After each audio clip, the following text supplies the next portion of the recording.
How to use custom elements in Wix. Hello guys and welcome to this new tutorial. In today's video I'm going to show you how simple and easy it is to use custom elements within your Wix website.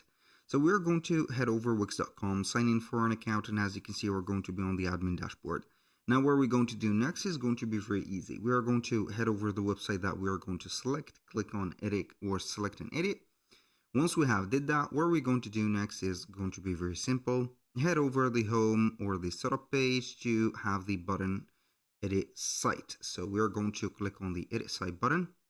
It is going to load up the website. As you can see here, in this case I have preloaded this website. So it usually take a little bit to load up, so it doesn't matter a lot. Now, how we can use the custom elements. We can go ahead and head over to the left side of the screen, and we're going to be on the specific elements.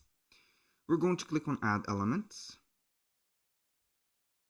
So basically, I think that I should refresh the page, because sometimes when you're going to have your Wix website opened for a while, it is going to be picking some bugs or bugging a little bit, so you need only to refresh the page. So this is the elements adder. When you're going to head over here, you can go ahead and head over embed code, and you're going to find the custom elements or the custom items.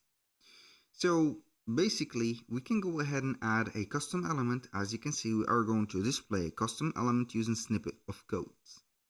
So I click on that, and it is going to show you this port. So we're going to double tap on it, and either we are going to have a server URL, for example, like this one, which is going to show you this image, or you can go ahead and add a Velo file. The Velo file is going to be on the developer mode, which is going to be situated just right here.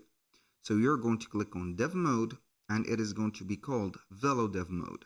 You're going to turn it on, and it is going to show you all the snippets or the codes of the website.